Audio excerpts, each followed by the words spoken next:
Where's my transition button? You're such a There we go. Wait a minute. I am not in the thing. You were? What happened? Hey, thanks for the sub, Smitten. Did we lose somebody? No, you got the right pictures, but you just got a different. It's got the little rose in the top, but it's got Brian's. Yeah, Brian's. Don't worry about it. What? You don't want to be a headshot Sonic? Okay, I had forgotten about the well, I didn't put a thing. I had it set so it was your face or your Discord thing in that spot, and now it's not there. Don't worry about it. It's fine. Okay, Smitten. I don't even. No, they need to know when you're talking, and now there's a cat in the way. Here we go. Smitten. And they're the usual? Yeah. So, there we go. Evening, everybody. So, Smitten, since you've subbed. So I normally have Sway the Game active, as I like to call it. Which I still have, is just going to be different. So instead of giving a +5 modifier to somebody, since you subbed, that is 5. You get to do 5 successes to somebody. No. One success. No?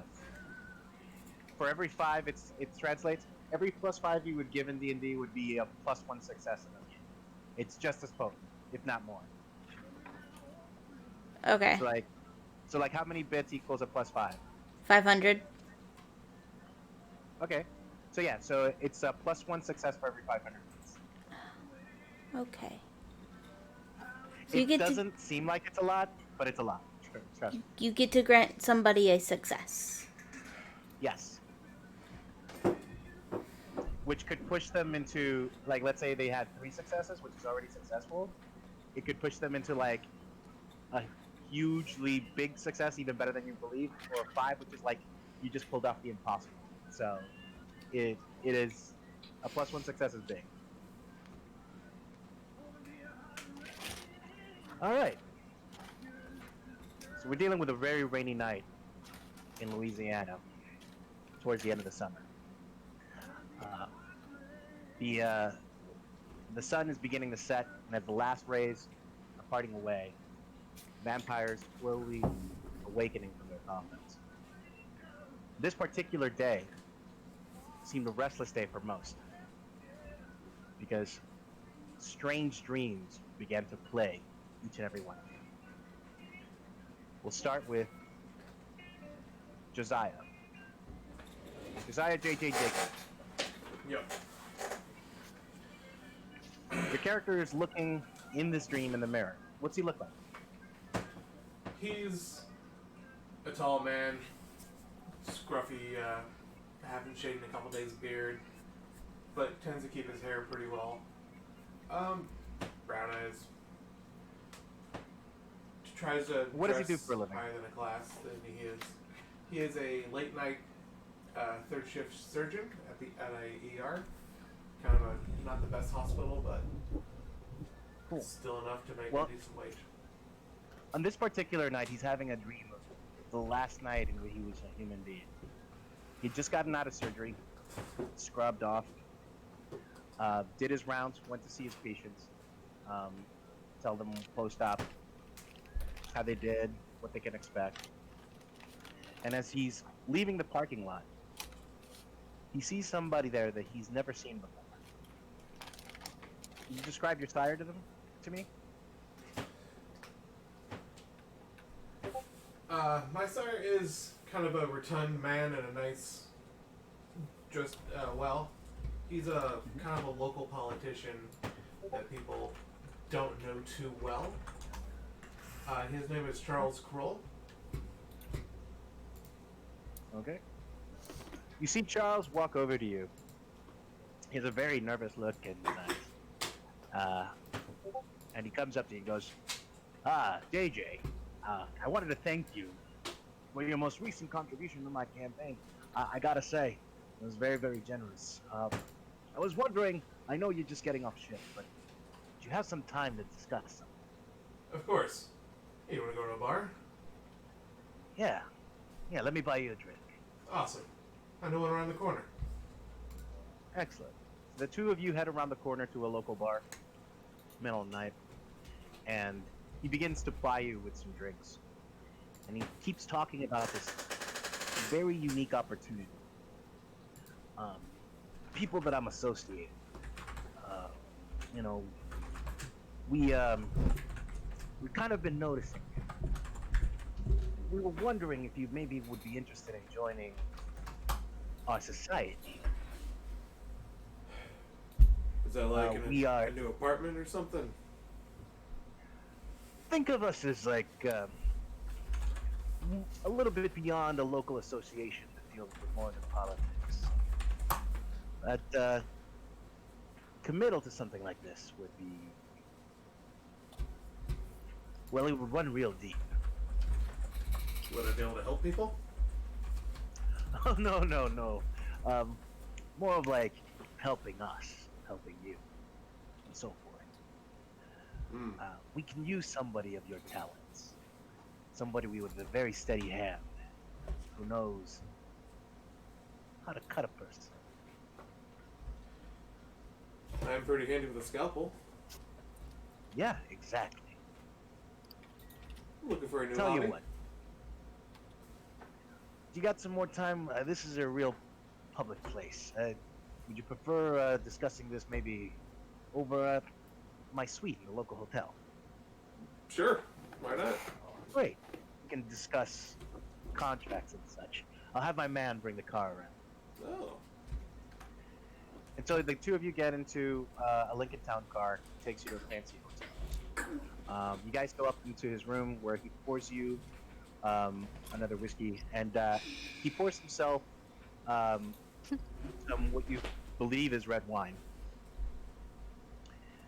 And then he stares you right in the eyes and says, "Sleep." And everything goes black. You wake up several hours later. You feel different. You feel drained. You feel like you're so hungry. You smell the smells that are coming from the cup of wine. And it is the most delicious wine that you have ever smelled. I don't think I like this whiskey anymore. No, I don't think you ever will. You got anything better for me? Absolutely. What do you have? What do you got? It's looking kind of good. This is the Blood of Virgins is the name of the brand. And he hands you the cup. He kind of gives it a heavy sniff.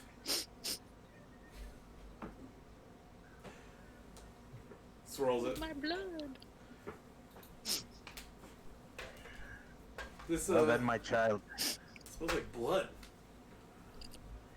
It is. Why don't you give it a taste? Josiah kind of hesitates for a while, but eventually is overcome and takes a small sip, which then turns into a gulp. All right. Now, a little bit above table question there. What is your feeding restriction? It's gonna be people that I have operated on. Great. So you taste the blood, and at first, it slakes your hunger. It is better than anything you've ever tasted. Now, you've smelled blood a million times as a surgeon. This is not wine at all. This is blood tasting. But for some reason, this is what you've been craving. So you take a bigger and deeper gulp of it. And then suddenly, just as quickly as that feeling comes over, you feel nauseous. And you puke all of it back up. And the politician just laughs at you and goes, "We each have our tastes. We'll soon find what yours is." And Whoa. then his face begins to twist. The shadows pull all around. Everything gets dark. And you see two red pinpoint eyes and a shadowy mouth that says, I am come for all of your sires. And then you wake up.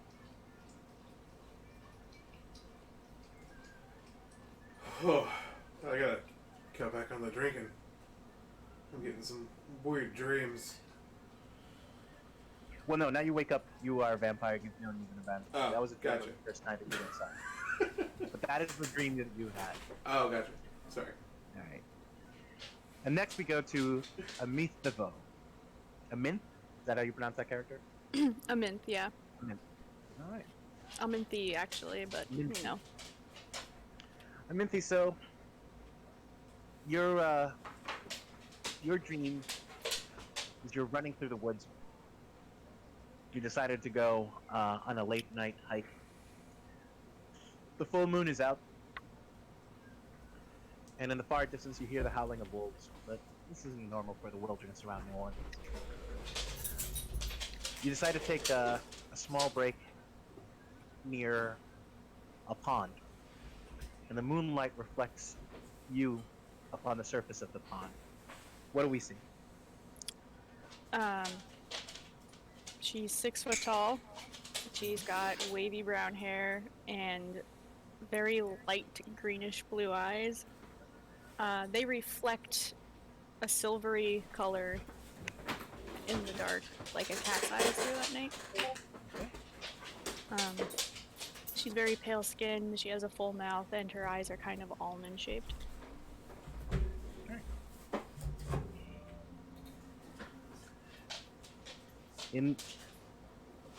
On this evening, it's not unusual for you. You never fear the dark. You've never feared the wolves. And this particular evening, someone steps out from the darkness, startling you first.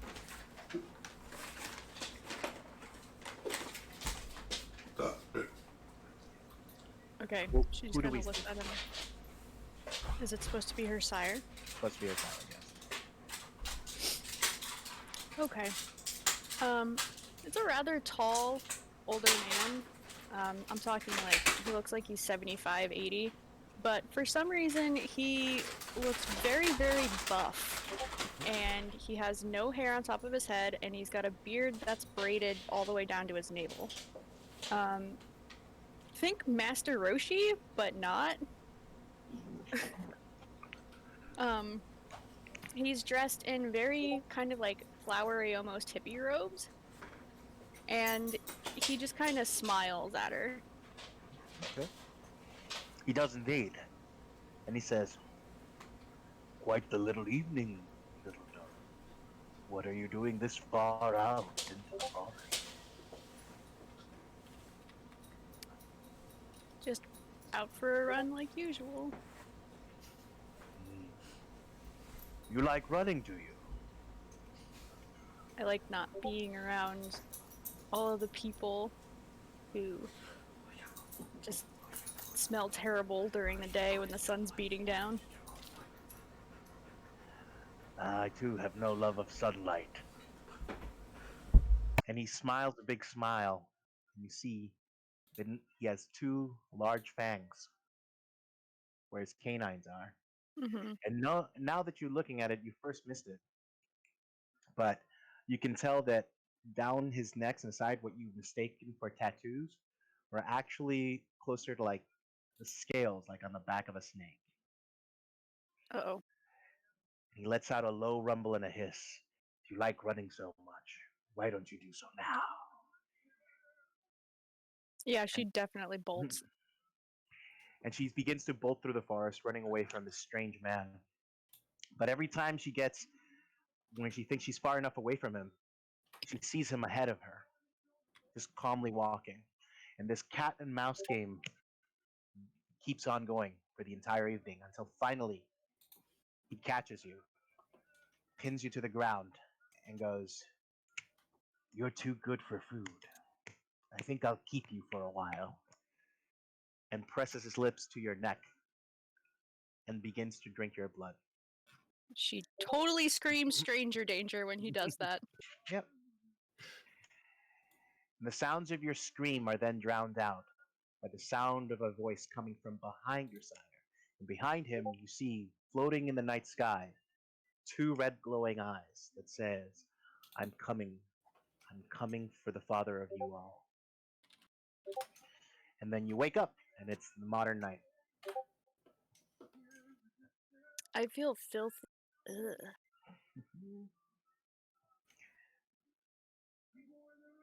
And next, we move to the haven of. Where are we going to go to next? I'll say Katarina. All right. Katarina, does Katarina? Where's her haven? Where does she sleep? Tell me a little bit about her, like her resting place at night. It's a decently sized house. Good for hosting dinner parties, and it's her room is in the basement, so she doesn't have to worry about windows and sunlight getting in. Excellent. So you're in your bed, dreaming along. It's close to sunset, and then you start having a dream about that time. What year is it?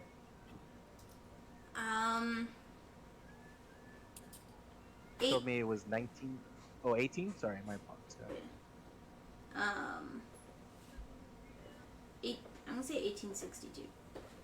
1862. Yeah. Okay. And you're in your studio creating a work of art. Can you describe it for everybody else? What is it that you're doing? My art. Let me remind myself. So I remember The good parts of a bust of David. Right, the good parts. So she was a fan of futurism Okay. type art. Yeah, so she's working on a futurist painting. Which is This particular one is for a commission. A local wealthy man by the name of Mario paid you a ridiculous amount of money for this painting. And you felt put upon to perform and have been doing nothing but obsessively working on this one piece of art for the better part of a month. And tonight's the night when Mario is coming to collect. And you hear a knock at the door. It's about 9 o'clock in the evening. I answer the door. The trap. Mario stands before you. Can you describe what he looks like to the rest of the party? It's a me, a mom. He's probably about 5'11". He's got dark, like slicked back hair, and he's thin. He's got like a super thin curly mustache. He got a magician's mustache. Yep. And a wrench. Catarina mia bella, come le fa? Buonanotte, Mario. Welcome Do you to have my... the painting for me? I do. Come in. Oh, excellent. This is a racist. Niente. Io parlo un po' di italiano. Mario! We've gone past my Italian limits.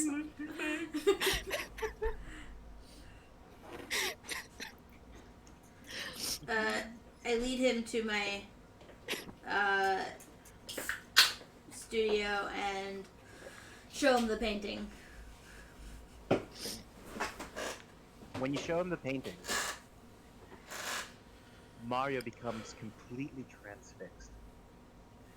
To the point where you're not even sure if he's even paying any attention to you. He's just looking at this painting and staring at every single brushstroke, every single thing that you've done on this canvas. completely transfixed. I stand there in silence and try not to ruin the moment. After what seems like hours, he finally blinks. And it's the first time that you notice that he's actually never blinked the entire time that he's been looking at this painting. And he looks over at you and he goes, "Ah, Katarina, I cannot allow someone so talented as you to perish. Your talent should live on forever. And I will give you this chance. All you have to do is say that you will accept." I would be honored. Excellent. Excellent. And he comes up to you and gives you a giant hug. And then you feel a stinging on your neck and a small wet sensation that is quickly sublimated by pleasure, as the vampire's kiss actually causes euphoria in you.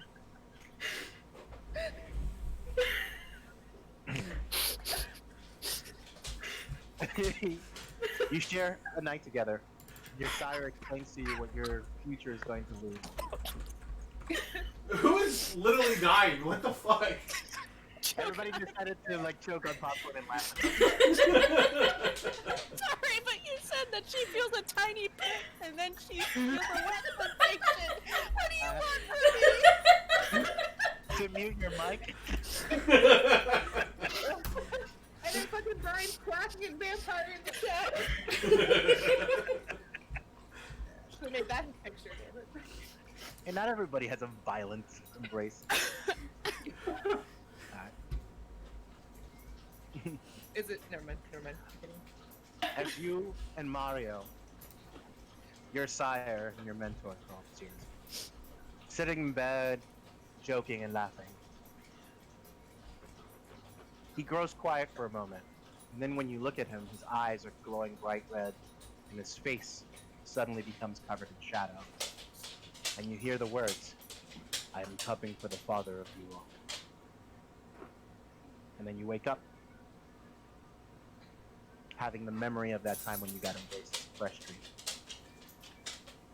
That was a good night. So we move to the haven of Micah Abel. Micah, where do you actually sleep during the day? I sleep on the top floor of a bookstore, actually. Okay. Very You, very isolated place, just no windows, but surrounded by books. That seems like a great place for you to bunker down in. The smell of musty books is what you wake up to every evening. But on this particular evening, before you rise, you shift into a dream. And in this dream, you hear the sounds of gunshots and grenades going off constant. You hear the cries of soldiers begging for help, stuck behind enemy lines. On this particular night, it's a night that you'll never ever forget, when your platoon was supposed to raid a Nazi camp and free people who had been captured, or at least are you the soldier? I'm sorry, I want to make sure I'm not It's a freedom fighter group. It's not Okay. an actual army. Okay, great. But you're freedom fighters trying to free other people from a Nazi camp. And along with you are your brothers and your father, all of you who have pledged yourself to ridding the land of this menace and freeing your people. And unfortunately, someone tipped off the Nazis. And you were one of the first people who took a shot. One of your brothers dragged your body over to cover, pressing into your wound to keep you from bleeding. And as he reached into his pack to get some bandages, you saw him take a headshot that just cut him clean. And he falls right next to you. Unfortunately, the wound that you received was a gut wound. And it bleeds slow and painfully. So you have to sit there and hear as more and more of your people are dying. And then somebody else comes to you. Who do you see? I see a tall man with light blonde hair. And he's very familiar. He's been among the rebels for the past year. He's grown to be a close friend and ally to all of them. And he's aided us in learning much about the occult. So, Micah, is that you? Axel? Yes. Be quiet. There are more of them around the corner.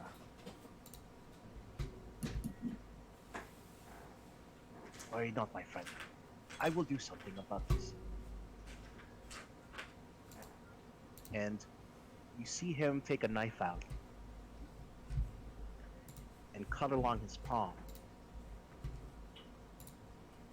And then suddenly, from the same palm where he cut, springs forth a gout of fire. And fire begins to rain from the sky, killing soldiers. Unfortunately, it also kills some of the people in the camp you came to rescue. What are you doing? The best mercy that I could provide them all was only a matter of time. I could only save one. That one is you. None of our lives are important. They're the ones that we came here to rescue. There are bigger things in play than just this one camp. I'm going to show you what that is. And he leans down, picks you up, and begins to bite you in the neck and drink in your blood. It's a very confusing sensation. It should be awful, painful, but it's not. But you can feel the life drain out of you slowly. And then he reaches back, and from the same dripping wound that he had on his hand, he offers it to your lips and says, "Drink. It is the only way." It's reluctant, but I do drink. It's the sweetest thing you've ever drank, and you don't understand why. That knowledge comes later. Well after the war, over the course of decades. But what's different about this night than from what happened at that point is when you look up from his palm, Axel's eyes are glowing red, and shadows begin to envelop your vision. And that same phrase that everyone else hears gets repeated.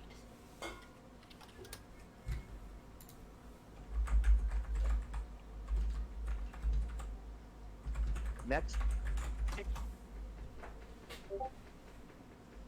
Delilah. Yes.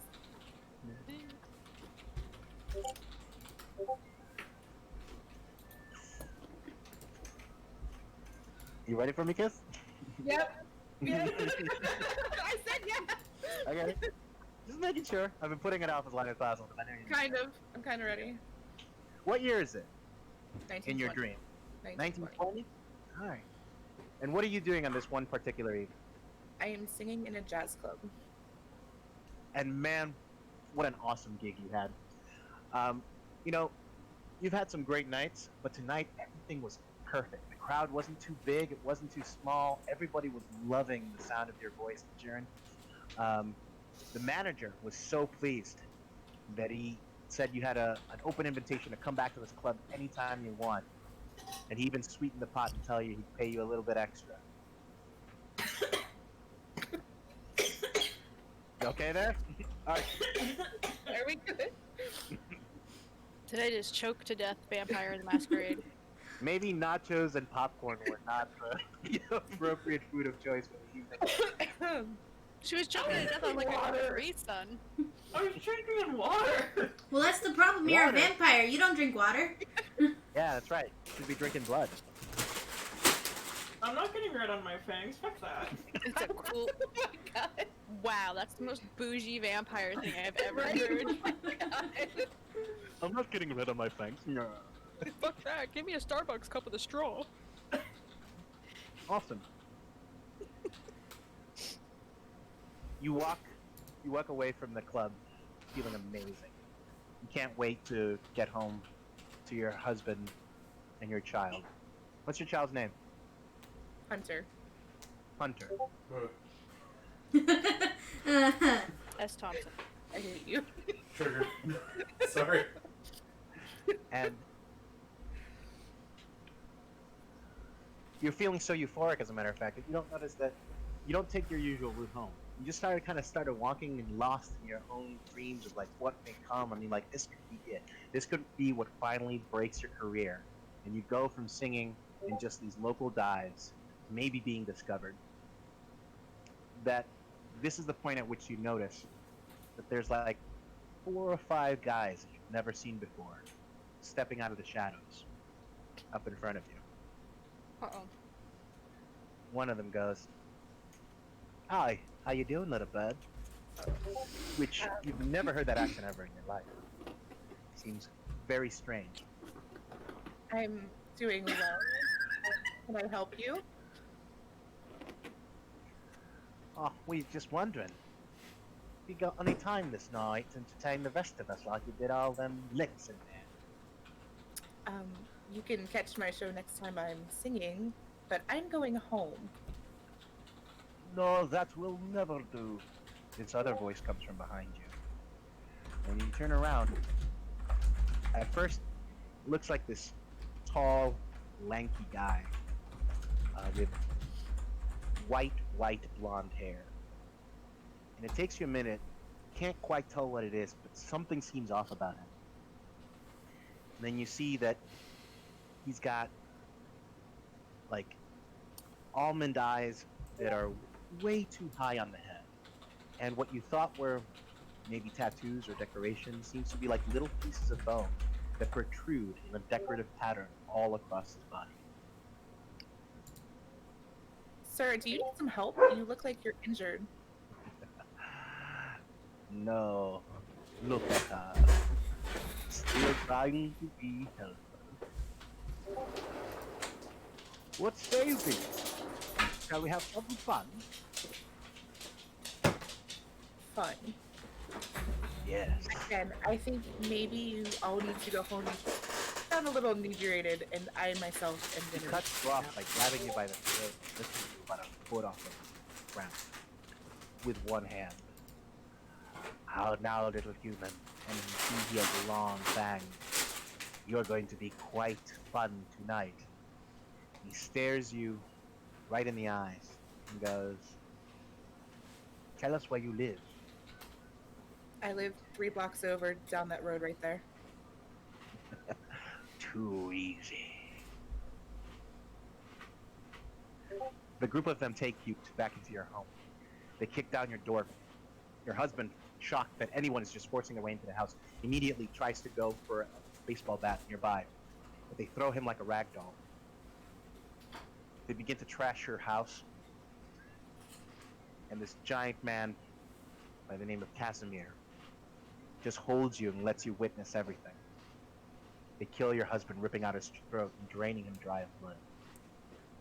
And when they turn to Hunter, something inside you snaps. You grab a lamp nearby, hitting Casimir straight over the head, distracted. You hear yourself scream out, "Run, Hunter!" Your little boy has just enough time to go out of the door they kick down into the night before Casimir grabs you again and goes, "Ah, pity, you ruined our fun. But I don't like it when people take away my fun. So I'm just going to take away yours." He bites you in the throat, drains you dry. He then cuts his own wrist, forces blood down your throat. You try to spit it out, but they practically choke you with it. You feel weird and off. They drag you into the woods, into a grave they'd already dug, tossing you inside and closing the dirt over you. You thought that would be it. This is how you die. But you dig your way out of that grave on the following. The whole world around you looks different. Colors are sharp. It's still night. You feel starved. You don't know how, but you hear the heartbeat of a deer as it's running through the woods. You manage to track it purely by scent, catch it, and you gorge yourself on its blood. And as the deer dies, the deer looks up at you, and its eyes glow red and says, "I'm coming for the father of you all." And then you wake up. Yeah, stop drinking alcoholic's blood. Are we sure it wasn't a fish with large eyeballs talking to us in our head? Right. Raz still hasn't managed to come by? Mm-mm. Nope. Awesome. So on this night that you guys have a weird dream, it's kind of odd that it would happen tonight of all nights, because tonight's the night that you got the word down, all the harpies kind of spread the word around the city that Prince is going to be holding Elysium tonight. He's got a very important announcement about something that's going on in the city, and it requires as many of the city's kindred to be in attendance. It is now about 8:30 in the evening. Elysium won't start for another hour. What does each of your characters do to prepare for tonight? Amanthe's taking a long bath after that terrible dream. Playing with a couple of her herd members that spent the night. And then putting on her usual attire of lick and stick to me leather pants and a corset. Cool. Josiah's Gotta use some freshening up in the talk mirror. power to wiggle it in. No mirror. Jay? In With the a shadow. not Trying to get his hair right, but it's like, God. Trying to find a nice suit that looks good. Katarina, not wanting to forget that dream just yet, sketches out a drawing of what she wants to paint later that as inspiration from the dream, and then once she's done with that, she puts on a nice classy dress, does up some makeup, and yeah. Okay. Art? Similar to Katarina, or at least as far as remembering it, she does write the dream down, and then she searches for, just in case someone decides to be stupid and break Elysium. Cool. Kiss? So I was just gonna kind of fluff her hair, fix her makeup, and leave. Good. She don't give a shit. Whatever, I do not want. It's a dream. Alright. Anybody else doing anything prior to getting to Elysium? Feeding her cats. Okay. Very important. Alright, well, Elysium tonight is happening at the 4 Points in Sheraton in the French Quarter, which is about 3 blocks up and 1 block over from Jackson Square. You all know that Prince Marius has a special deal with this particular Sheraton, where they pretend to have some kind of fundraising event to let people in, and they book a particularly large banquet hall that has access to a kitchen that has direct access to an alley behind the hotel. They allow Marcel to bring in his own people as the caterers and just give him access to everything else. and pay for exclusivity and privacy. On this particular evening, when is anybody taking the main? Who's not taking the main entrance? Who's taking the back entrance? Back entrance. Okay, cool. Um, those of you who take the back entrance, you go into the alleyway and you see a couple of really huge bikers standing right by the door with what appears to be like a 50-year-old man playing a blues guitar. He's entertaining them all, playing some songs, and as you walk up to them, Delilah, the old man looks up and down at you through his shades, pops down his glasses, and you can see that his eyes are fully cataract. He's completely blind. And goes, "Oh, monsieur, what brings you down to this part of the city?" Oh, just a party. I bet it is. Let me tell you something. You hungry tonight? Or you pick something up along the way? Starving, actually, now that you mention it. And even though he's completely blind, turns to the guy next to him and goes, "She's one of the kids. Y'all can let her right on by." You're led into the kitchen. In the kitchen, you see a bunch of waitstaff. Most of them appear to be ghouls, which, for those of you who've never played vampires, are regular, normal humans that have been fed vampire blood, so they're in the know. Preparing several fancy dishes and carafes of fresh blood. Some are offered to you as you are waved into the general area in the main building. For the rest of you who take the main entrance, you go into the hotel and you see a sign, just one of those little stand-up placards pointing in the direction of the conference center that says, "Charity auction for sickle cell anemia."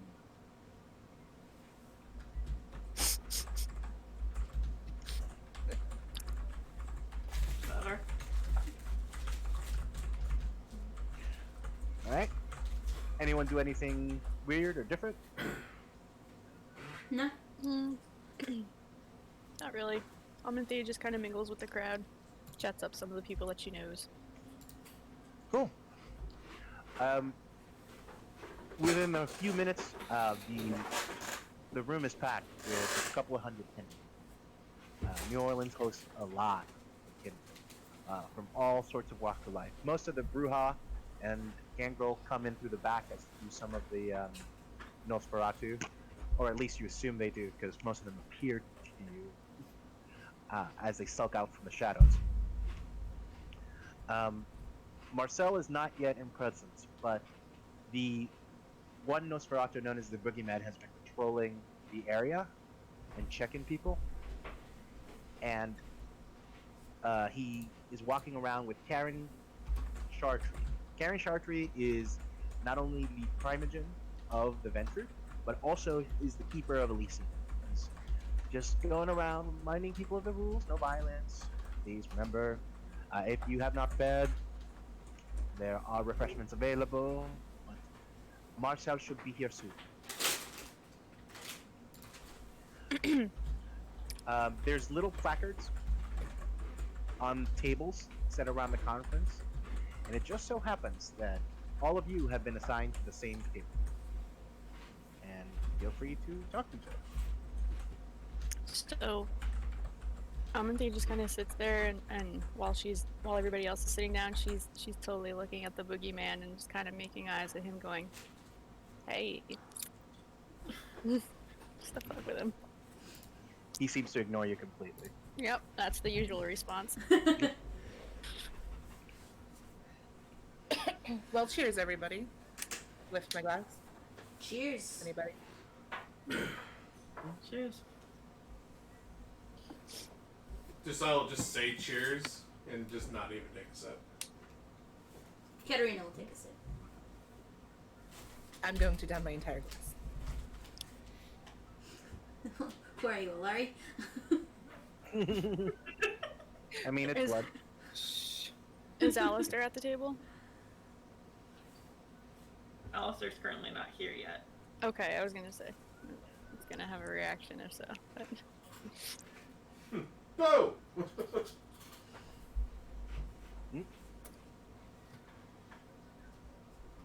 Does anybody want this cup of whatever it is? I'll take it. Here. Pass it over to Delana.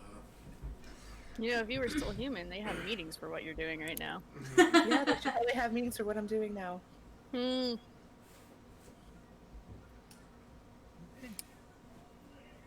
After a few minutes, the prince himself arrives. And he appears to be about, give or take, he's in his like mid-30s or so.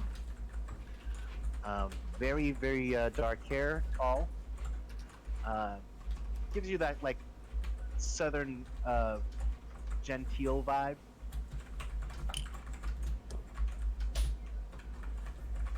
And just gotta get to my notes here. Sorry. Cool. He's about 6'2", blue eyes, and is dressed in tailored suits. He comes in and sits in a chair that is brought by a couple of other vampires set it up for him. It doesn't appear to be a throne. It just looks like a more high back, like one of those high backed brown leather office chairs that you see like at a really fancy lawyer's office. And he takes a seat. Good evening, everybody. Tonight, I have 2 points of business. First, let us deal with the more common and pedestrian thing in my court. Bring about the accused.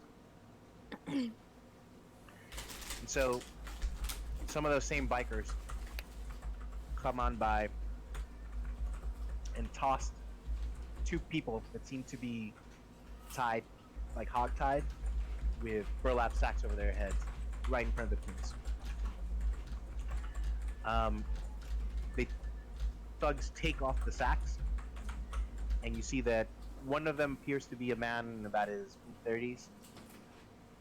When he looks around and looks at the prince, he just gets quiet and shoots like this dead dagger stare at the prince.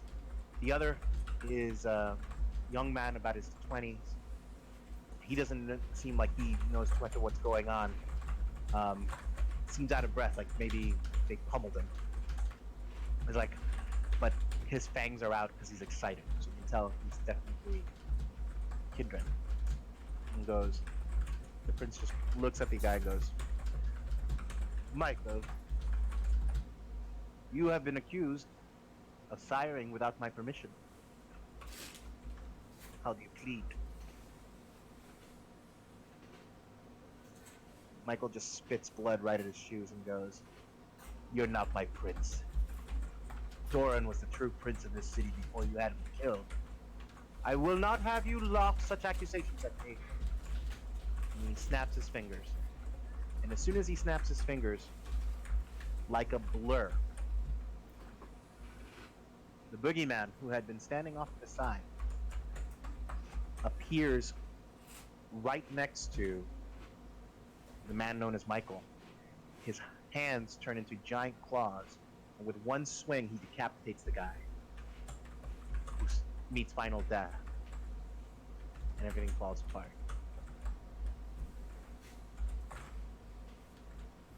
Just goes, ah! Really? I just glance This at looks Josiah. good for amputations. Wish I could do that.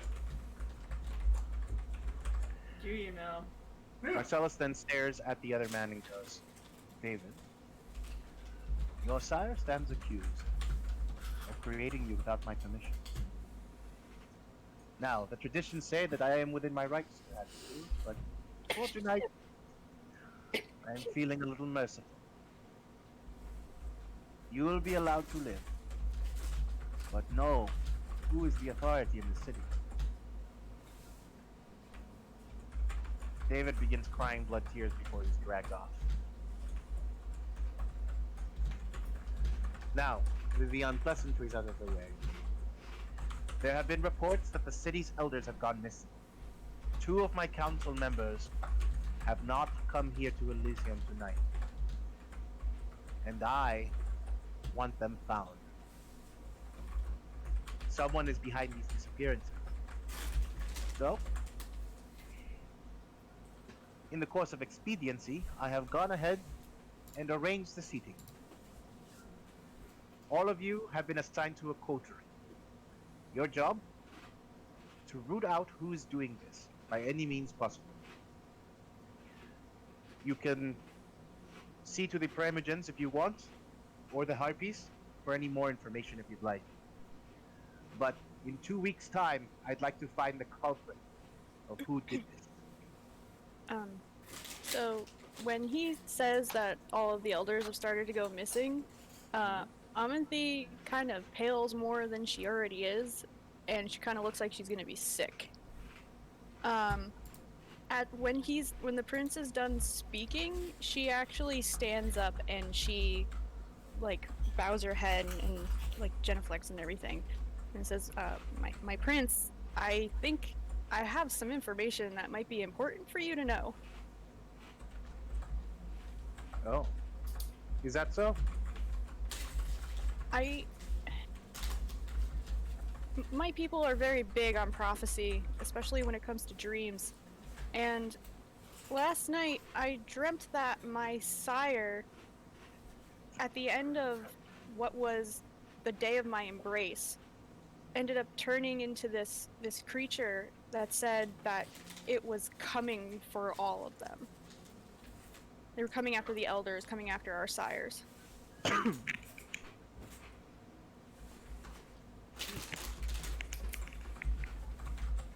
He stares at you for a moment and doesn't say anything. And then he waves over one of the people on the back tables. Kiss, you recognize him as the guy who was outside with the guitar. He doesn't have his guitar at the moment, but he's dressed in like a tweed jacket, corduroy pants, and is wearing an old fedora.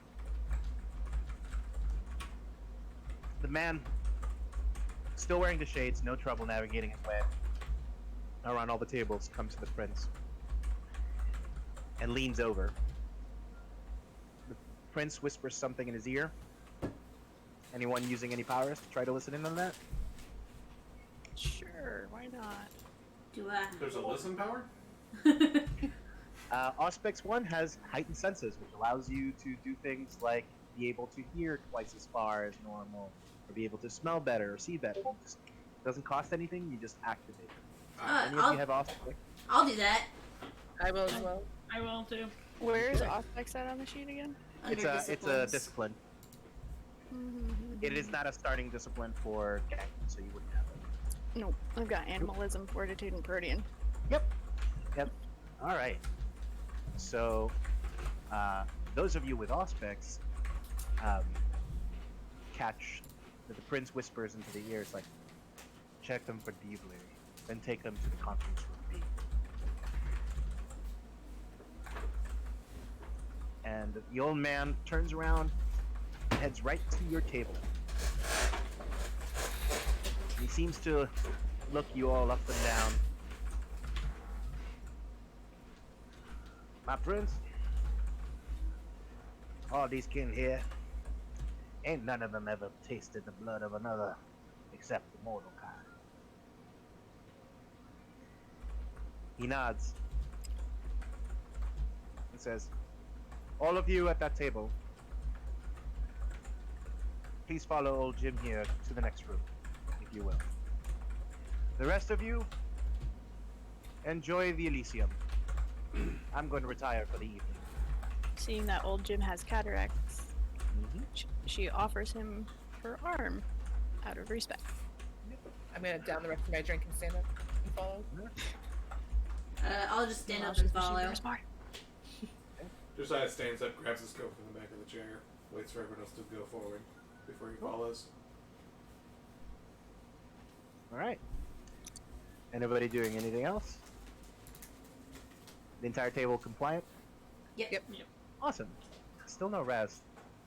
He probably won't. Right? All right, we'll catch him up between sessions if he wants to come tonight. He's busy being a dirty homeless person in the alley. No, he changed his character. I don't think he's a dirty homeless. That's what he wanted to think. All right. Great. All right. So you go into the next conference room, and it's like a standard conference room with a big old conference table with the regular chairs. There is no one else in here besides Jim and you, although there are really huge biker dudes just hanging right outside of the door to this place. So Amanti totally like winks at one of them, makes a kissy face when they go inside. were we supposed to have drinking non-mortal blood or something? Are we in trouble? I don't know what's going on. I don't know why all you people got dragged into this. I was just sitting at the table. Well, it's funny that you say. It's funny. It is funny that you said about a dream, mentioning the sires being killed. I had much a similar dream. I as well, but I wouldn't care if he got killed. So I didn't think it worth mentioning. also had that Yo! a similar dream. James picks up. Y'all, if y'all wouldn't mind, best not to discuss anything right at this time. We are just waiting for one more person who's gonna come up in here and make sure that nobody interferes with our conversation. Maybe hear a little bit more than they need to, if you get my meaning. Gotcha. You wait a few minutes, and eventually the door opens again, and a man in his mid-20s enters. Art, you immediately recognize this person. This person is Sebastian Walcott. Sebastian Walcott is the head of the Chantry in New Orleans, as recognized by the prince. You also know that the actual Tremere clan does not recognize him for that title. So the guy is in like a bit of like a rock and hard place kind of situation, where he is the leading Tremere in the city. He does run the Chantry, but the rest of the Tremere are like, nah, brah, you're just some dude. Unfortunately, Prince Marcel trusts this guy, so here we are. Sebastian walks in and goes, Master Merriweather, this is the room then? And old Jim just nods his head. Sebastian then reaches into a little satchel that he has. He pulls out a needle, begins pricking his fingers and drawing runes all along the walls. Hot.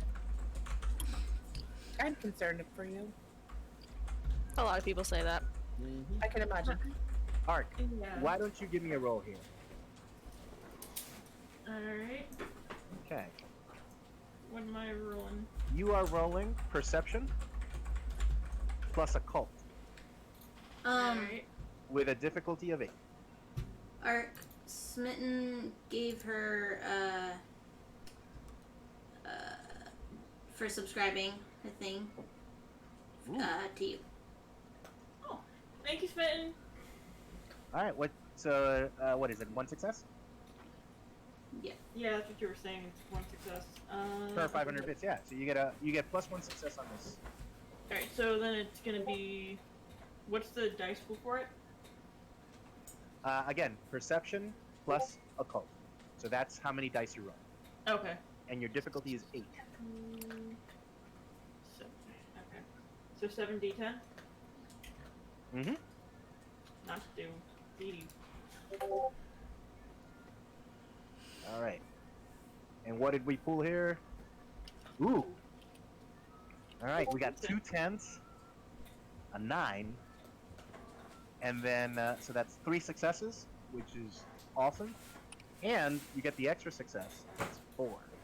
So with 4 successes, not only do you recognize the ritual that he's scribbling all over the walls, I'll allow you to actually have this ritual because you're just kind of like on the slide looking at it, going, So you've actually memorized it, and it's a ritual that you can perform yourself later. But clearly, it's a ritual that binds this room so that people can't use astral projection or any other Auspex powers to peek inside of what's going on. Basically, it's like vamps don't give us our privacy in here. Don't be stupid.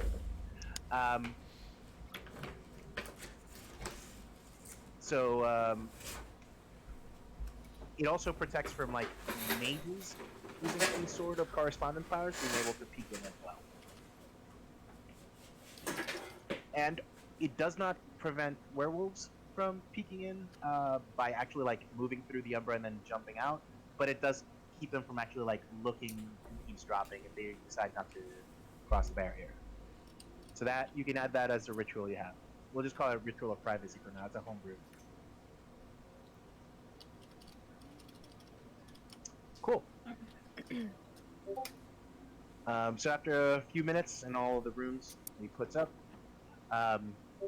he looks at old Jim and is like, Master Meriwether, will this suffice? Old Jim nods his head, and then Sebastian leads to the room again. Alright, sir. This is the problem we're having. Now the prince, he be saying that the elders are going missing. And that is true. But he kind of downplay how widespread and how quickly it is happening. We don't see now 4 or 5 elders, 2 from his own inner circle, vanish over 24 hours. Nobody knows why. But we do know that it is only the elders of the city that are coming. Now we've all checked with the Justice Cause, we've all checked with the Council of 13. This ain't some scourge coming around taking care of business. Something happened. Now y'all coming up in here, talk about dreams. So, why don't you tell me who you are and how you know these things? Maybe old Jim can tell what's going on.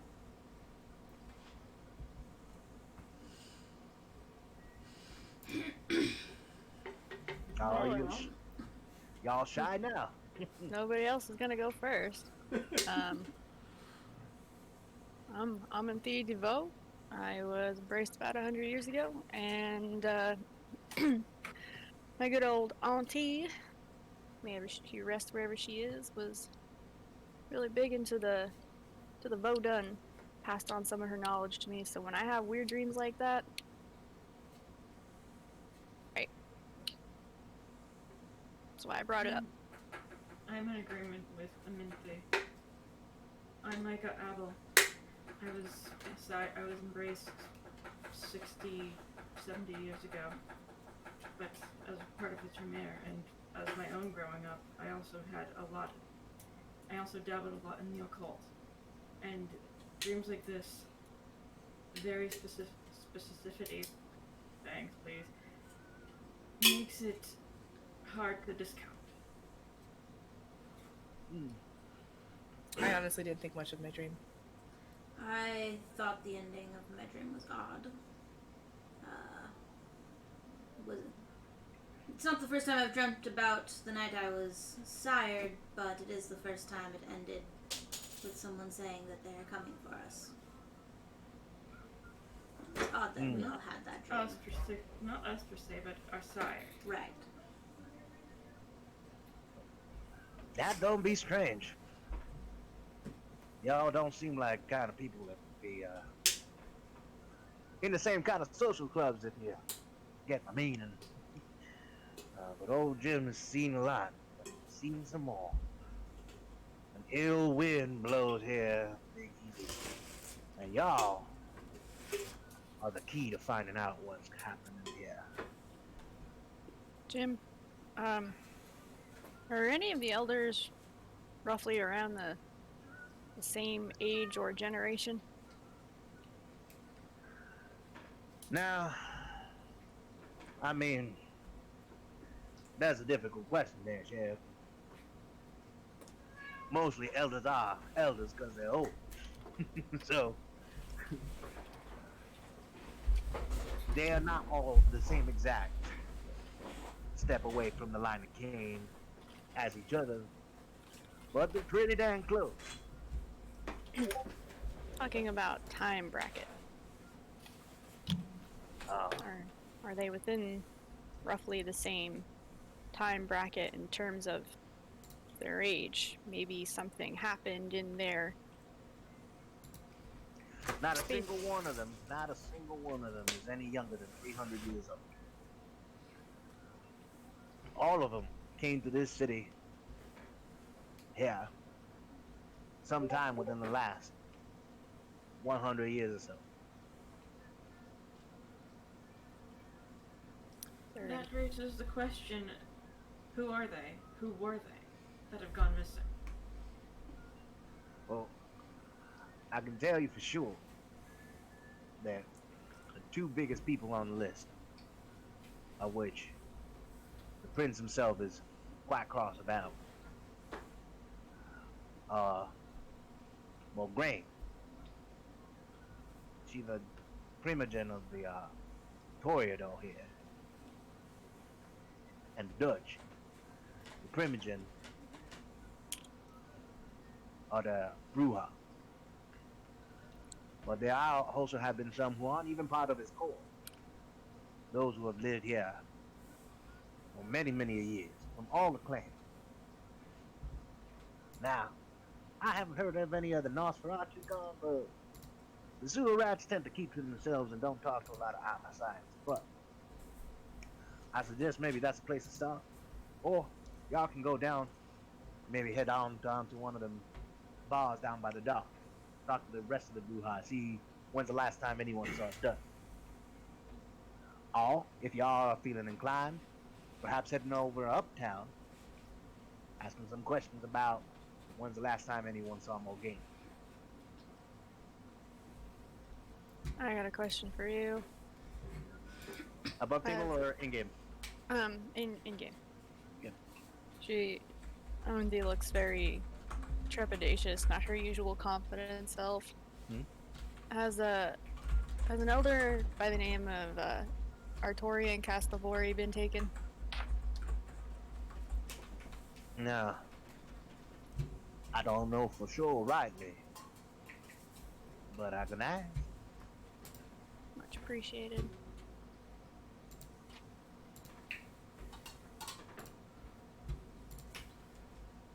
For clarity's sake, the Nosferatu are the ones that didn't really give up a whole lot of information about elders going missing? Well, Nosferatu are the ones who have not reported any elders missing. Gotcha. I, for one, don't really want to go slumming it. Hi, Bean. So, maybe go uptown. Y'all make the decisions that y'all want. Just come back here, maybe in about a week's time. Y'all talk to me directly, and I'll speak with the prince.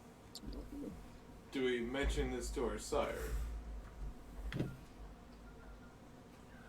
Whoa. If I were you, I would check on your sire. Check If- if he's dead. I mean, if your sire's an elder, that don't seem like it'd be just right thing to do at this point in time. If you get the meaning. I told you to allow. Fair enough. Yes, that's not such a bad idea. So however y'all want to do this, it don't bother me none. But y'all got a week. You gotta get me something.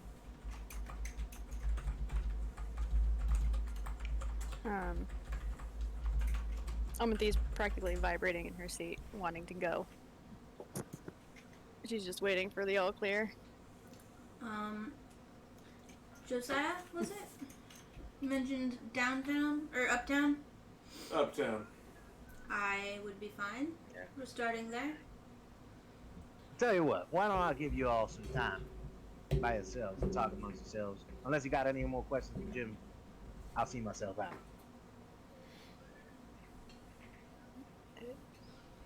Is there anything that could have happened roughly around the time that all the elders who have been going missing so far may have been witness to, or involved in, or known about? Shit, if we knew that, we wouldn't be asking you to go out there now, would we? Can't help. Blame me for asking. Good. Okay.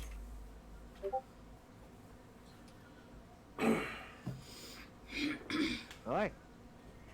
No, Jim walks on up.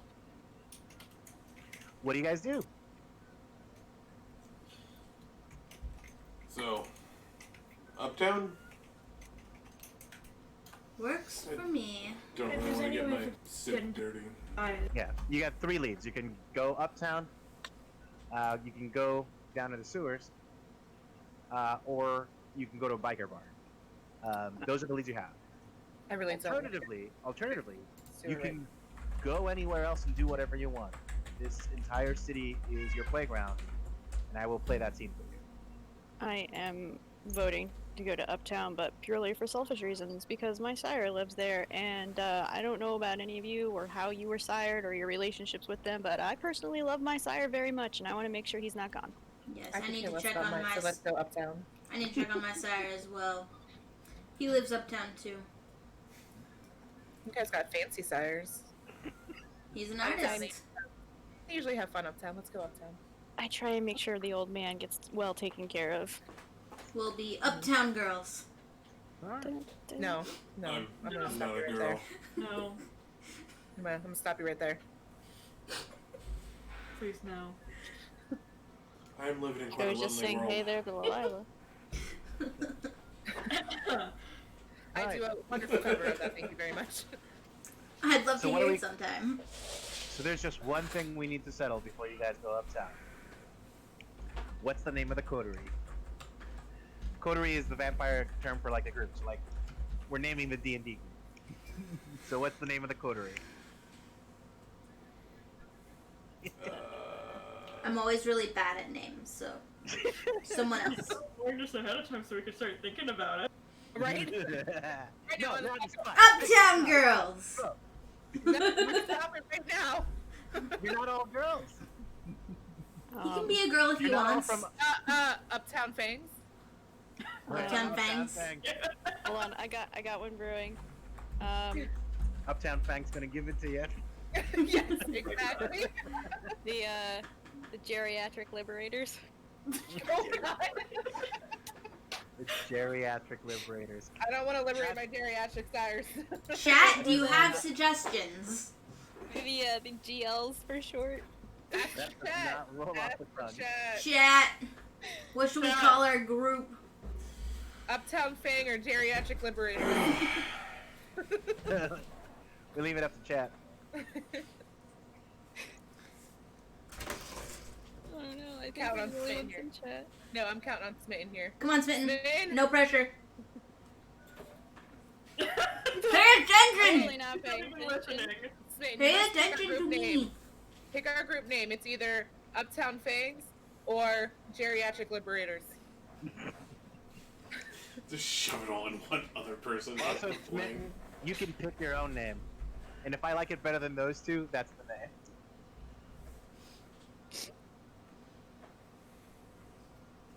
She's thinking. I can like smell the bacon burning in her head. Let me just go Okay. get the WD-40 for Alright. the creepy The gears. name of the coterie is Oh God Lamau. Oh god. Oh no. What's the P? Probably a typo. Huh? Probably a typo. Yeah, no, I'm kidding. Come on, Smitten. It rests in your hands. I have a very needy The bean fate in of my- our group. The Uptown Uptown Fang. Fangs. Okay. Yeah. There you go. Okay. All right, Uptown Fangs. Didn't even do the So, whole name. how y'all gonna get uptown? Well, if none of you have a car, I can just pay for one to Right. take I'll us call. there. I'll call my limo. That Oh, works. well, we really can't see here. How much resource you got? I don't know. I was gonna say, Katarina. with my resource, can I afford like a car, or at least something? What's your resources rating? 2. Yeah, you definitely resources too. You're middle class. You have Yeah. a car. You have a job. You know, My resources are also 2. you can actually have a nicer car because aside from being a doctor, you have to remember that although you are living on the salary of a doctor, you don't need to buy food. You really don't need to pay for heat or AC. You don't feel it either. My resources is a 3. Can I have a limo with this resource too? You can have one that's on call for special occasions as opposed to one that you own. Right. That's So absolutely, you can bring in. sweet. Okay. I will call my limo. So, Amanthi just kind of looks at you and squints a little bit and looks you up and down. Can you afford a limo? Do you see how I'm dressed? Of course I can afford a limo. Anybody Kind can of buy a rude. dress, honey. Wow. Wow. You guys are kind of sassy. What did he say? Anybody can buy a dress. I mean, you don't have I to would take a think ride. the idea is to not be conspicuous. I was just thinking we could all be comfortable. There are ways of being comfortable without being conspicuous. What I do you like limos. I think we should go in the limo. Ah, a woman of Amanthi taste. pulls out her flip phone. Totally not a Jeez. smartphone. It's a What flip year is phone. it? Look, Honey, There are flip phones in 2020. honey, who is your carrier? You need an upgrade. Good lord, look, I'm how old are technologically you? illiterate. I'm lucky if I can use a calculator half the time. Okay. I got people for that. Fair enough. A flip phone is as far as I'm gonna get. Interesting. Yeah. I mean, if you want to do inconspicuous, I could call a van.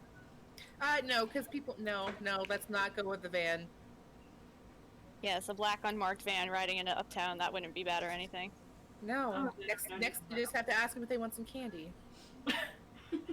Oh, so the Or- white van with free candy written on the side. Gotcha. So we have to go buy candy now? No. I call my limo. No sense of humor, sir. Or you can just call an Uber. What's an Uber? Oh my god, I Okay. click my car keys and it fucking beeps over the parking lot. I say, get in the car. What kind of car is it? It's a Mercedes. Is it large enough for all of us to fit comfortably in it? No, get in. Mercedes. It's a Mercedes. Everyone can fit in a Mercedes. It's not large. Okay, well, she looks at the Mercedes and she just... oh, looks like you're sitting in my lap, Songbird. Well then. Good songbird. Boo-boo. She You used guys to be are pretty hilarious. popular in all of the old jazz clubs back in the day. Back in the day and now. What do you mean? Yeah, it's fair. Interesting. Reach the face. Never heard me sing? No, I haven't even heard of you. I've been around for a while after you. Sitting on laps. Fucking smitten. Spain, right here, baby. Yep. Please, The sing us a gods song save as I start driving to Uptown. Okay. Sing Uptown Girls. I am not singing Uptown Girls. Can you please control yourself? lives. Now that my legs are numb, thanks, Bean. As soon as she starts singing, I'm just gonna turn on the radio. Ouchie. Look for something to throw at him. Who's got the bow wow? Who's got the bow wow? That's That's Bear. us this time. I mean, there's a Bow Wow back there too. He ran upstairs. You mean that's him upstairs? No, he's outside. What the fuck? No, he's not. Bear's not outside. Okay, He's over there. you're over there. No, I'm right here. He's yelling at you because you're not paying attention to him, probably. He's barking at the door. Now, you guys are looking for. You've opted to start looking at the trail for Morgaine. Now, Morgaine, her actual haven is in the Garden District somewhere, because that's her territory that she claims. But the place that she usually hangs out at is this club called the Lamplight. That is like a slash. It's a bar slash art gallery. So like there's like a bar connected to it. You can go order drinks down, go into the Lamplight, go into the next room, and like it is an actual art gallery that usually displays a lot of her sculpture. That's her main medium is sculpture. She really into moths? So you really into what? Moths. Like the bug. No. Well, Yeah. Gallery's called the Lamplight. No, Oh, that's just the name got of it. the place. I saw where I you're don't going. know. I was like, No. what the hell is she talking about? But she is most famous for the fact that she carries Play-Doh with her all the time. Sometimes to like make little sculptures and things as ideas come to her. So it doesn't take very long for you guys to head to the Lamplight. From where you are currently in the city, it's only like about a 20-minute drive with traffic. Finding a place to park, get out from whichever car you guys decided to take. And you are there. Tonight, the bar is open, seems to be hopping. It's still early. After about Elysium, it's only about 10 o'clock at night at the moment. And there seems to be a lot of people just like asking drinks, moving around with their glasses of wine. It's super hoity-toity. What do you do? I lean over to Katarina and go, so I hear she turns people to stone and carves them into statues. Wait, Medusa's here? Is that what you heard? Yeah. Well, I heard Morgana is capable of turning men into stone, giggity, but you know, I'm gonna look for my siren now, so. Your Sire's at this party? Or a club? No. She walks right past the club and starts heading to a different part of the Garden District. Alright then. I'll be back in like an hour. Okay, bye. Might be a good idea for one of us to go with her. Wait, you're going to the Garden District? Is that what you just said, Kayla? No, she's walking like up the street, and it's her sire probably lives. Oh, let's just bullshit it and say like I don't know, half a mile away. Okay. So you're just leaving the rest of the party and going uptown about half a mile. All right. Yep. All right. I'll run that scene in a bit. What are the rest of you? Can I just text my Sire to watch out someone's after him? And then go back to the party? Be a good idea for someone to go with her. Absolutely. He texts you back. It's like, and he's like, "Is this?" He just texts you back. "Is this serious?" I had a weird dream. So yes. All right. Might be a good idea for one of us to go with her. And seeing as I've already said it, I might as well volunteer myself. Volunteers. Okay, You hear Amethy scream up from up the street. You volunteer as tribute. Let's go, girl. I'm just thinking, I she didn't can't think handle she would, herself but You you have fun in with New that. Orleans? It's not for everybody. She's lived here. I Alright. mean, it's for her. What did he initially? New Orleans is for everybody. It is for everybody. Awesome. He was Cool, questioning so- that she couldn't handle herself. All right. She's- So Creole. we're dealing now with Team Art Studio. It's a public I'm place. going You guys to the can art go studio. in easily. What's that? All right. I'm Who's going Team art. Art Studio and who is Team going with the gang? With a kick. JJ's Team going Fodder. art. Team Thotimus Maximus, then Team Arc or whatever. Sure. Right. So wait. So Ark is going. Ark. Yes, Mike is Ark going is to the art going- studio. No, Micah is going with the gang girl. Because he's worried that the gang girl won't know how to control herself. Gotcha. Accurate assessment. So 2 thoughts over here, and then. Big rip. All right. So then the other 3 of you are going into the art studio. Yes. Cool. So we'll start with the art people first, since that's the most people. All right. Like I said, it's a public place. You guys easily can get in and look around, into like the actual bar area and the art studio, what do you do? Can we go up to the bar and see if we recognize anyone that would be of vampire note? I don't know how to actually describe Part of kin? Part of the kin? kin. Or does it look like a bunch? It's look like a bunch of humans as well. You smell like dead bodies. Like there are mostly humans in here. Give me a perception plus awareness roll. Difficulty 7. Awareness. So I got 2 perception, 1 awareness, so 3? So it's 3 dice. You roll 3d10.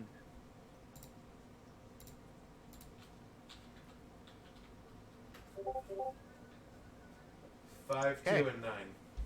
All right, you got 1 success, which means that you barely succeed, but you do succeed. So like you look around, it's like, oh man, all these guys look pretty human to me. This seems like might just be the front for the bar. And then you notice that one of the bartenders has a tattoo right behind his ear. It looks very similar to the Ventru scepter that denotes the clan. And you recognize that immediately. Ah, okay, the bartender is a ghoul. But most everyone here seems to just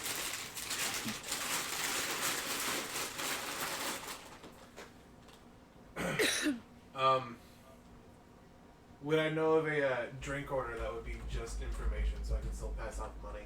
Do you know of a drink order that what? That would just be a pass off of information. I mean, sure.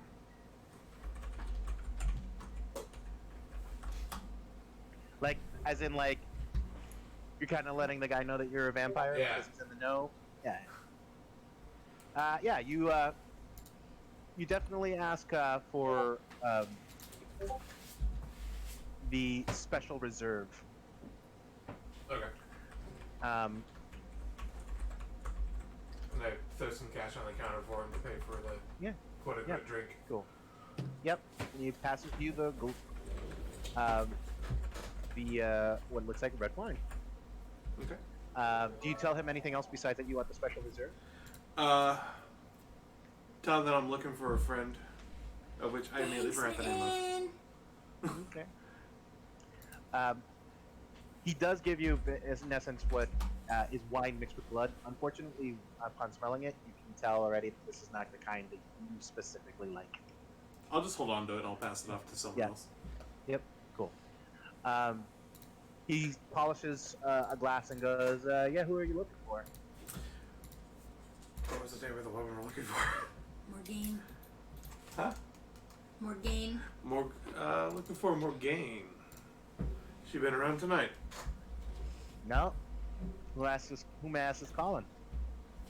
I don't know how much info I can reveal to him. Someone important sent us. That's nice. Talking about for royalty, looking for. You know what I mean? Yeah, I don't know what to tell you, man. I just work here, but Fair enough. she's not here tonight. Know where we can find her? Let me ask you something. You, at your job, do you usually tell people where your boss lives? Fair point. Yes.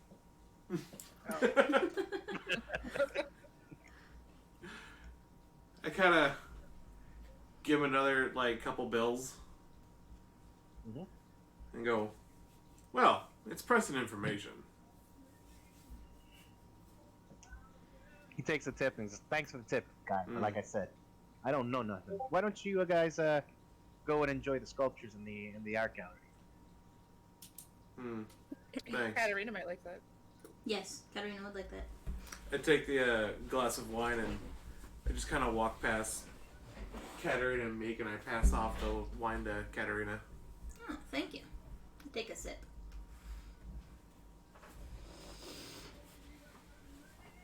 Cool.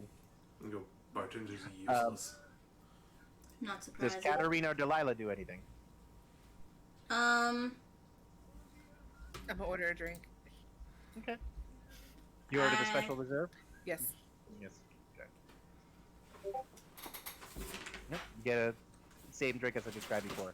Unlike Brian, your character does not have a discerning palate, so you don't care. It's blood. Okay. Yeah. I'm gonna just sip it casually. And Katarina, I'm sorry, what were you trying to say there at the time? Oh, I just wanna ask him if he's seen Mario around and slip him some cash. Oh, yeah, he's actually is here tonight. He arrived here like about half hour ago. He's actually in the other room. Ah, most excellent. Thank you. I go to the other room, find Mario. Okay. You guys follow her. You can stay at the bar. I'll follow her. Yeah. Cool. And I'm gonna pause that to talk to the rest of the party that you guys have promptly split. Yeah, that's Rule never a bad one. idea. Never split the party. All right. So Never a bad idea. after about a 15-minute walk, you guys managed to go to one of those fancy buildings with a doorman and such. You know that your sire hangs. This is his, where his haven is. Although this is not his domain, he does not claim this building as domain. You know that for a fact that like this is a ritzy enough building that maybe there are one or two other vampires of varying age that live here. Yep. This is the Doorman- place that Omenthe actually pays for him to live in because she totes wants to give Gramps a good place to live. Okay, sure. The doorman waves you guys through. Not a problem. You guys go straight to your sire's haven. Yep. She's got the key out and ready to go. Cool. You guys ride the elevator and go up to one of the top floors, 12th floor or so. You come out into the hallway, and Bless you. let's see here. Micah. Micah does have aspects. Mm-hmm. So, Micah, do you have a heightened senses up? What? So, level 1 aspects power is heightened senses. You tell me when it's on or off. I But- would say it's probably on, just because Cool. she's in an unfamiliar place. Yep. So, as you step off the elevator with your heightened senses, two things hit you immediately. Give me a perception plus awareness roll. Okey-doke. Normal difficulty would be 8, but in this case, since you have 1 dot of aspects, it's 7. Alright, and it was perception and awareness, you said? Mm-hmm. Okay. So.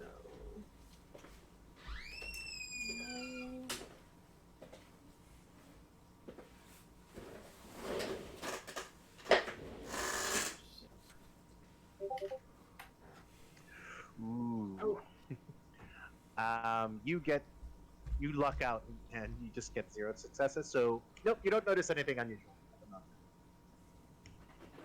Rip. Sorry. Yeah, 2 1s kind of killed your 2 other successes pretty hard. Unless would you like to spend a willpower, and then I'll give you 1 success. No. Okay. Question. Yeah. Because I have animalism, would I be able to determine differentiating sense? No, I think level 1 of animalism is just talking to animals. Wow. Yeah. Level 2 is eyes of the beast.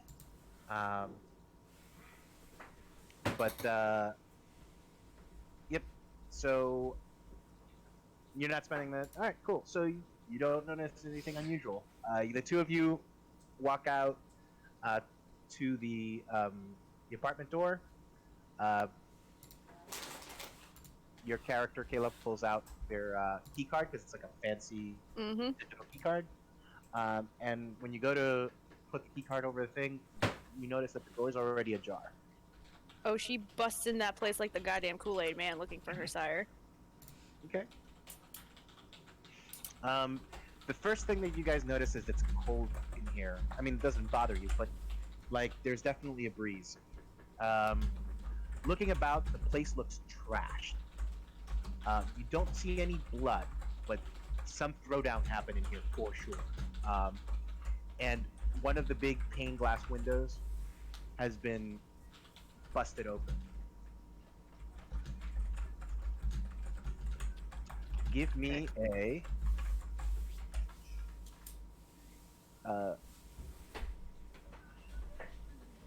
if you are you guys are going to search around the room, what are you doing? Well, the moment she realizes that her sire's not there, the place is trashed and the window is busted open, she 100% loses her temper and like pretty much screams the word no. And it sounds more like an animal roar than an actual word. Okay. So, and Roll your self-control. where is self-control? So I have 4 dots in it. So roll 4 dots. So And it's 4 difficult. d10s. Yep.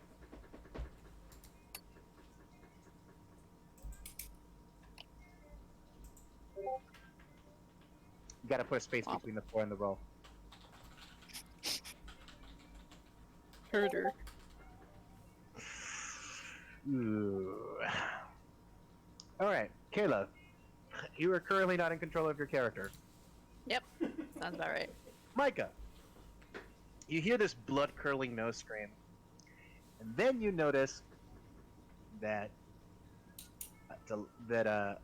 Aminthi's eyes go red. Oh, And good. she totally is in frenzy at the moment.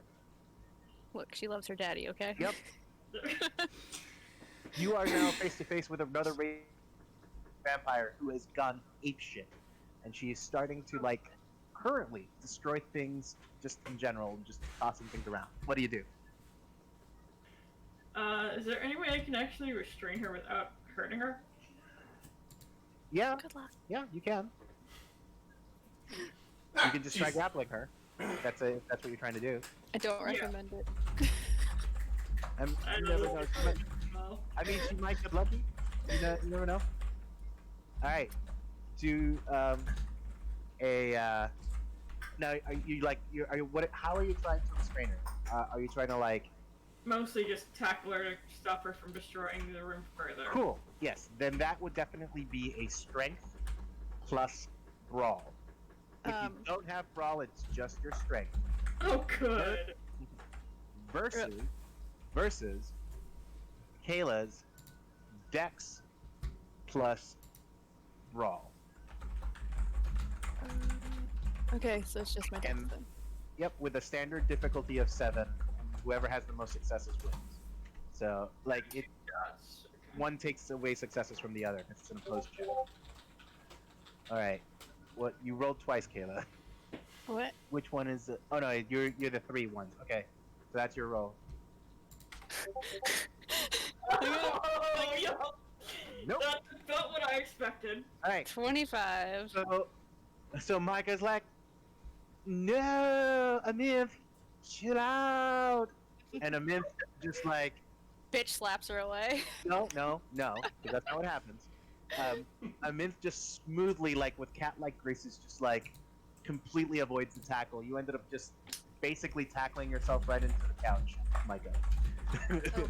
So I want to clarify something. Yes. With her instinct to go after her sire and try and find him, and how pissed off and out of control she is, she wouldn't be, I think, throwing anything around. I think she'd be going to dive for the damn window.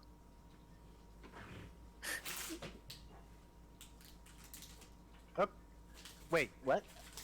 She'd probably be trying to go for the window to try and quote unquote follow him, but You're on the 11th floor. and Oh, First player death, everybody. Is that in control of herself? yeah, but you also wouldn't just dive to your death. Yeah, because vampires can do a lot, but I know for a fact you can't survive a fall from an 11 story. Your head will come off of your body, and then that's a problem. There will be splats. There will be splats. It'll be a pancake. Okay. Yeah. You start and also you're not in control of your character. I decided. Fair. So, you're trashing the stuff. When you you avoid the tackle, you turn around and you look right at Micah, and then just let out a snarl, and dive for her with your fangs bared. Uh-oh. Oh no. All right, Micah, what do you do? Try to roll away from the obviously raging immense, who's definitely not in control at this point. Yep. Dex plus brawl, please. Oh good. This is gonna go so well. I'm not sorry. This is how my night's gonna go. Why does it keep doing that? Doing what? Okay, it rolled only once this time. Okay. Ooh. 22 versus 18. No, that's not how that works. It's the individual numbers. You got 2 successes, and Ark got 2 successes. So Ark does. Ty goes to the defender. Ark just barely. You're about to try to move out of the way, and you know, like, no way. She's way too fast. And then instinct kicks in, and you go limp, sliding off the couch. as she jumps up, face first, and gets a mouthful of couch pillow, ripping it to shreds like an animal. Delicious. Just slugs it off of the couch. Hold on. Okay. Hold on. Alright. For effect.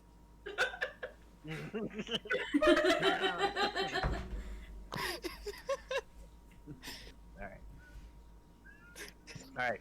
I'm gonna do one more set of actions, and then I'm gonna move to the art gallery people. Alright. Alright. What do you do?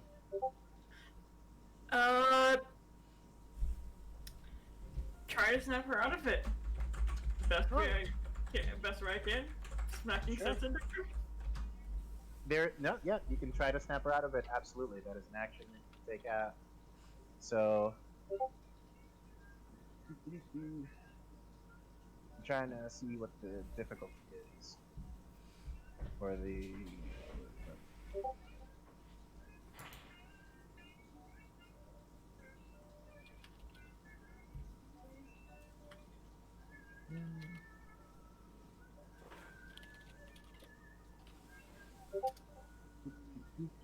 Been a while, sorry for the delay.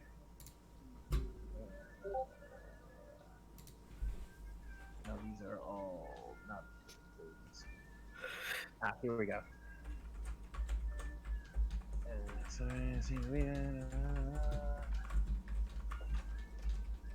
Yes, we were already induced frenzy. How do we get to that?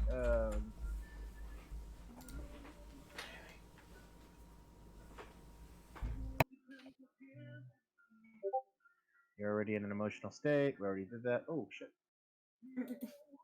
Sorry. I was in the right place and then I hit a button and I'm not in the thing anymore. Oh no, she clipped it. As every good viewer should.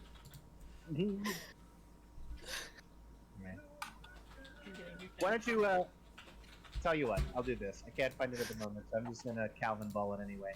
Why don't you go ahead and roleplay how you're calming her down, and then you can roll me a.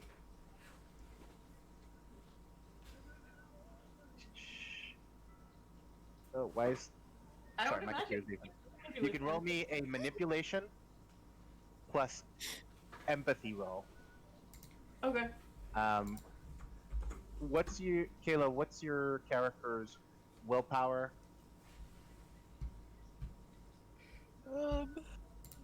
3, Cool. And your self-control? 4. Okay, so the difficulty is 7. Okay. Okay. Aminthi. Got to calm down. Yes, your sire is gone missing. But if you're going to find him, doing this will not bring you any closer. If you don't calm down, how do you expect to actually track them? Like the dogs they are. Like there's a camera up before. There was a cat. Hit that camera, hit that. She was gonna Alright, show the give the cat.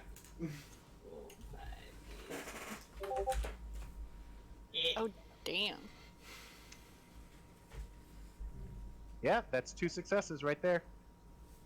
Alright. Do I? No, you don't get a roll back. She's trying to snap you out. Okay. And like, there's something about the way that Micah pleads at you. Finally, you manage to chill out a little bit.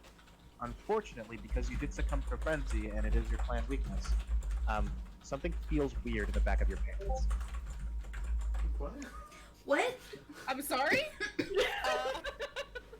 Pretty sure she left that toy at home, but okay. Oh Jesus. You have a tail now. Ah, motherfucker. Oh. So Gangrel, when they succumb to frenzy, they gain an animal thing. What kind of tail? What? It's a What cat kind of tail. tail? Literally a house cat tail. You Okay. get to pick what kind, but it's a house cat tail. You can hide it easily, obviously, in your pants, but some, tighter Not outfit. those pants. tighter outfits are problematic. I'm imagining the scene from like Jumanji when the kid gets a monkey tail and they have to Yes. That's exactly what just happened. Ah. Okay. She comes out of it and she's like heaving with her hands crooked like claws, and there's blood tears coming down her face, and she's just kind of like drooling a little bit because she's that pissed coming out of it. And then she feels the sensation in the back of her pants, and she's like, "What the?" And she uses a nail / claw to rip an opening in the back of her pants, and she's like, "Ah, fuck." Alright. So, no, you don't have claws. Well, Because claws pulls is pulls the edge of the Yeah. pants down. No, it's just because claws is a specific power, which is rank 2, that you don't have yet. But that's fine. Alright. I'm gonna stop that scene there. And then I'm gonna finish up the art gallery people, and then we're gonna finish for the night, because it's around that time. So, art gallery folk.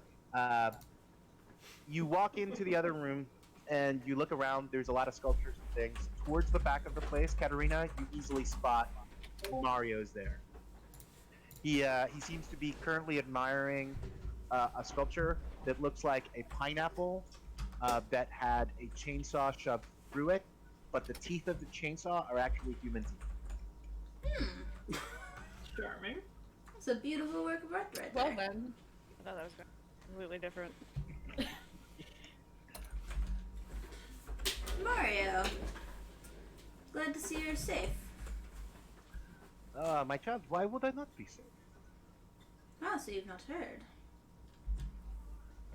No. Oh, was Elysium tonight? I'm sorry. Yes. I'm so transfixed by this sculpture. I've spent most of my evening here. Oh, that's understandable. It's a lovely piece of art. Katarina, darling, who are your friends? Yes. This is Josiah and Delilah.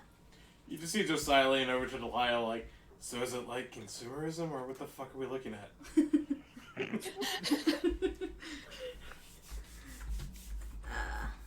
Got some put the lotion on its skin vibes. Oh, hi, hello. Mario, you Hello. said. I'm sorry? Mario, you said, yeah? Yeah. JJ, pleased to meet you. A pleasure. And he shakes your hand. Delilah.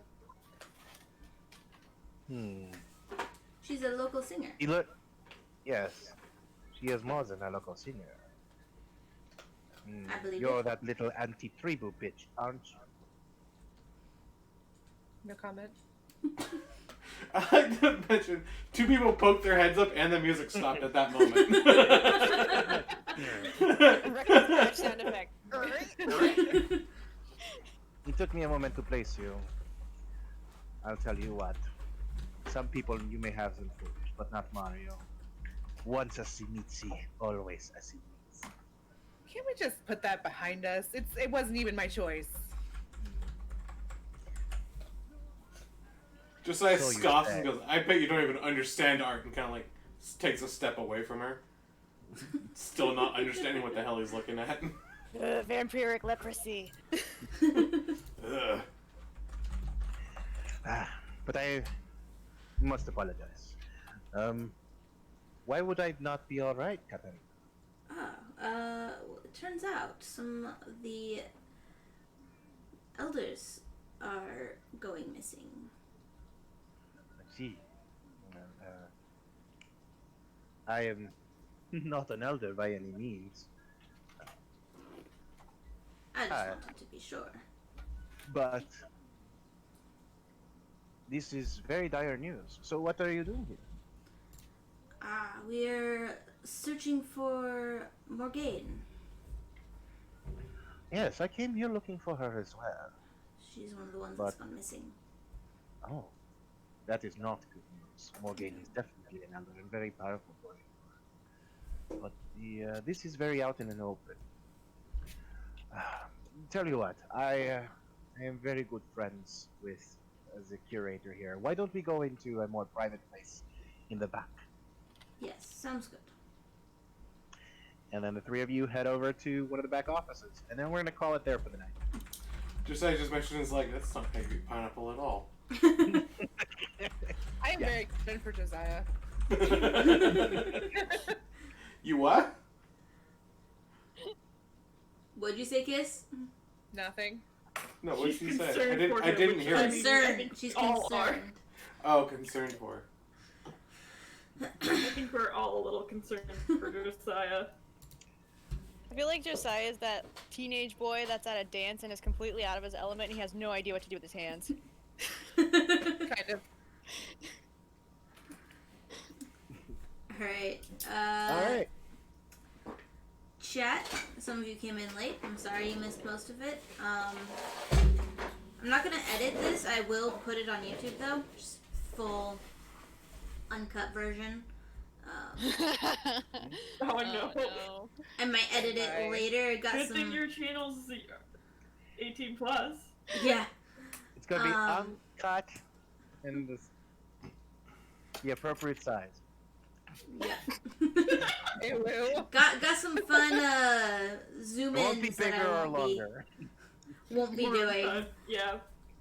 If I decide to edit it later, then I can do the fun zoom in things like I did a couple of videos ago. Something Coke can. Yeah, we'll be continuing Vampire the Masquerade next week, and we're gonna raid somebody. Ooh. And thank you all for watching, Smitten. Thanks for the sub, and thank you for the biddies. I'm totally sharing that clip off of my Facebook. Do it. And thank you, Evan, for giving me a break. Yep. You're welcome.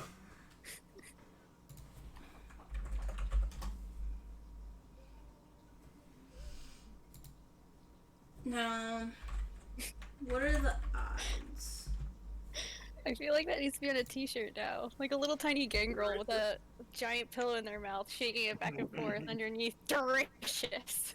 Delicious. Is that it? No, not Felicia Day. Ashley Burt!